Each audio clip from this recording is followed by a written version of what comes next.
juggling act, anyone.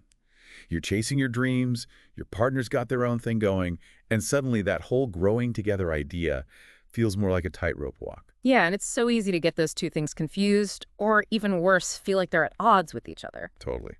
So we're diving deep into that very tension today. Personal growth versus relationship growth. We got some interesting notes here from a podcast called Fittingly Growing Together. Catchy title. Right. But it really gets at something so many couples grapple with. And the notes actually start with this idea that we often misunderstand personal growth.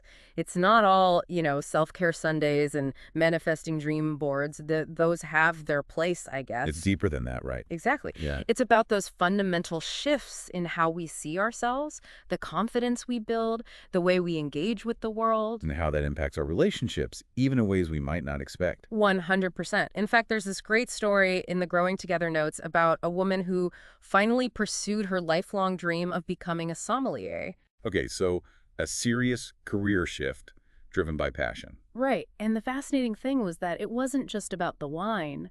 Her newfound confidence and zest for life actually spilled over into her relationship. She found herself more present, more engaged with her partner, just generally more alive. That's such a cool example of how personal growth can kind of reignite things in a relationship, even if it seems like you're off on your own path. And that's the beauty of it, right? It's not about becoming two ships passing in the night. It's about each person leveling up and bringing that best version of themselves to the table, or, well, the relationship. I love that. But then there's this whole other side of the coin, which is relationship growth itself. I feel like that term gets thrown around a lot, but what does it really mean beyond just like clocking in years together? Yeah, it's more than just longevity. The notes talk about it in terms of connection, intimacy, resilience. It's about how those things are tested and strengthened over time, ideally. It's like anyone can have a good time on a calm sea, right? Yeah. But relationship growth is about weathering those storms together and coming out stronger on the other side. Exactly. And there's actually a pretty powerful story in these notes about a couple who faced a huge financial setback. Oof, talk about a relationship stress test. Right. It would have been so easy to let the pressure fracture their bond, but instead they used it as an opportunity. They redefined their shared goals, supported each other through career transitions. Basically, they found a way to be each other's rocks. It sounds like they basically redefined what resilience meant for their partnership. Okay, so we've got these two threads, personal growth and relationship growth, and sometimes it feels like they're pulling in opposite directions, but really it's more nuanced than that, right? Way more nuanced. Growing together actually uses this really cool metaphor of a double helix. One strand is your personal journey, the other is the relationships. They're distinct, but they're intertwined, constantly influencing and shaping each other. Okay, I like that visual. But what happens when one person's strand is growing like crazy, shooting upwards, while the others may be moving at a slower pace, or even in a slightly different direction? That feels like where things could get tricky. Absolutely. And the Growing Together notes actually address that head on. They say it's way more common than people might think. And yeah, it can definitely lead to some friction. Like, how do you reconcile those different rhythms? Right. But the interesting thing they point out is that this dissonance, this potential for conflict, it's also a prime opportunity for deeper connection. So it's not about one person slamming the brakes on their growth to match the other's pace. Not at all. It's about learning to navigate those differences together.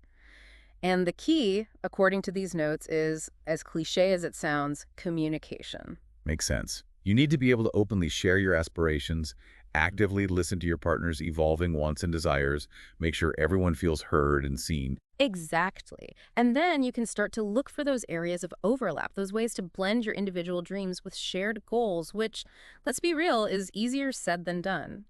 Finding that sweet spot between me time and we time, it's a constant balancing act. Totally. And I think the big takeaway for me, and maybe for our listeners, is that there's no magic formula, right? There's no one-size-fits-all answer to this whole growing together thing. I completely agree. The Growing Together folks emphasize that it's all about figuring out what works for your unique partnership, what are your definitions of growth, both individually and as a couple, and how can you support each other's journeys while staying true to yourselves. It's like we always say, this isn't a sprint to some finish line, it's a marathon. Mhm. Or maybe a really, really long, scenic hike with lots of twists and turns, breathtaking views, and maybe a few scrapes and bruises along the way. That's a great way to put it. It's about embracing the beautiful, messy, constantly evolving journey of what it means to truly grow together. And maybe realizing that the journey itself, those ups and downs, the detours, the unexpected discoveries, those are all part of what makes it so rewarding.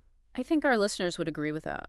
Well, on that note, we'll leave you to ponder that, and we'll be back next time with another deep dive.